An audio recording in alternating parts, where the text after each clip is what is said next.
G'day. If you're serious about becoming a better leader, building real motivation, and improving how you operate day to day, this podcast is for you. I'm Brian Dance.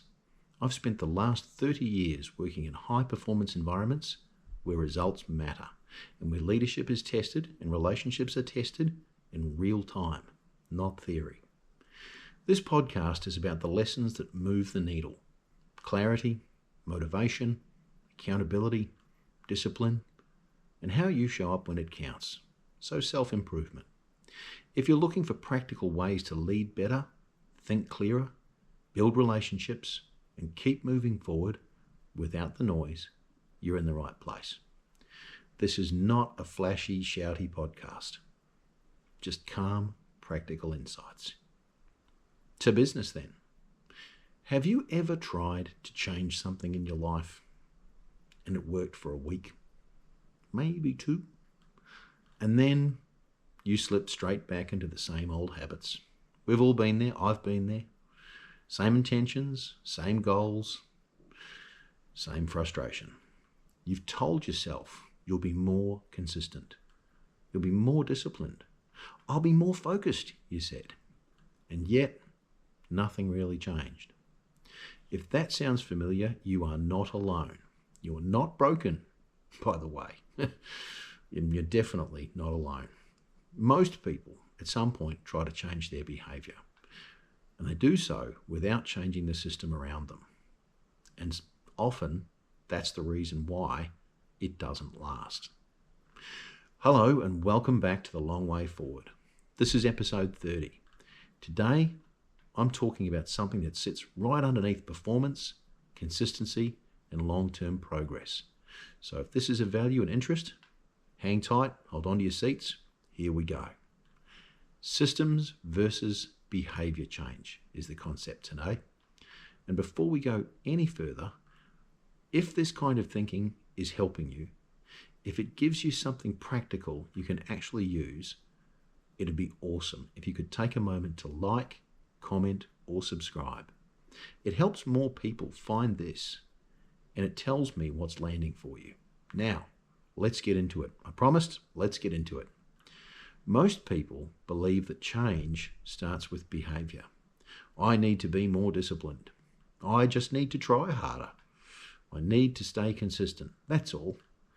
And while that sounds right, it's only part of the picture, because behavior is heavily influenced by your environment, your system. That's not a cop-out, by the way. It's not blaming failure on things around you that you can't control, because you actually can.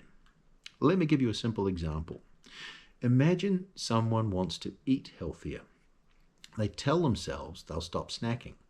They make better choices. They'll be more disciplined. But their kitchen is full of junk food. Now, every time they walk past, they rely on willpower. And for most of us, eventually, willpower runs out. Now change the system. Replace the junk food. Get rid of it all. Replace it with better options. Make the good choice easier. Suddenly, the behaviour starts to change. Not because that person magically became stronger overnight, but because the system supports the behaviour and the outcome they want. Now, this is a really central idea, because behaviour does not exist in isolation. Behaviour quite often follows design. So if you think back to earlier episodes, especially when we talked about sustainability, this should sound familiar. In workplaces, when recycling systems fail, it's not usually because people don't care. It's because something about the system makes the wrong behaviour easier. Bins are confusing, labels are unclear, processes are inconvenient. So people default to the easiest option. That's not a behaviour problem. That's a system problem. And believe me, after working in waste and recycling and sustainability for nearly 25 years, believe me, I know system problems when I see them.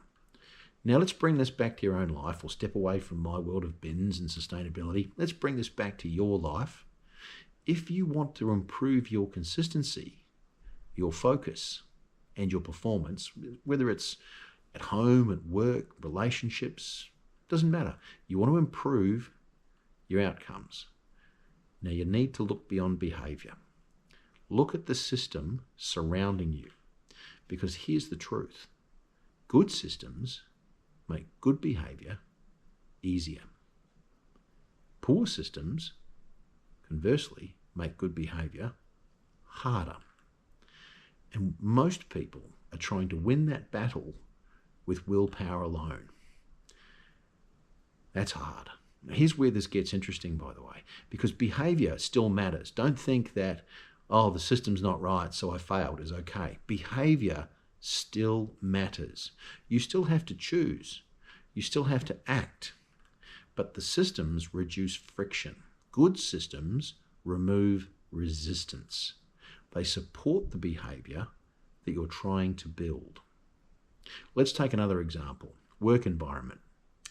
If your desk is cluttered and you've got constant notifications coming in, your priorities rapidly become unclear. Your focus, that's out the window. It becomes very difficult. Who can relate? Drop me a comment if you can relate. This was me probably 20 years ago.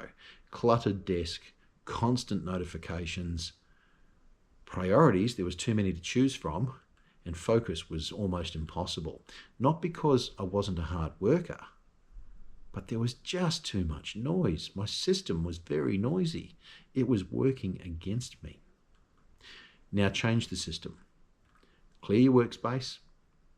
Define your priorities. Put them in a list. 1, 2, 3, 4, 5. Have a list of priorities. And reduce your distractions. So turn off the notifications. Maybe keep 1 or 2 open for important contacts. Suddenly, your focus improves. Same person, just a different environment and a different system. Totally different outcomes. Quick pause. If you're starting to see areas in your own life, and I use the work desk as an example, where the system might be part of the problem, drop a comment, just a word, because awareness of that issue is where your change begins. We'll go a bit deeper now. High performers in life, in relationships, at work, high performers understand something many people don't. They don't rely on motivation.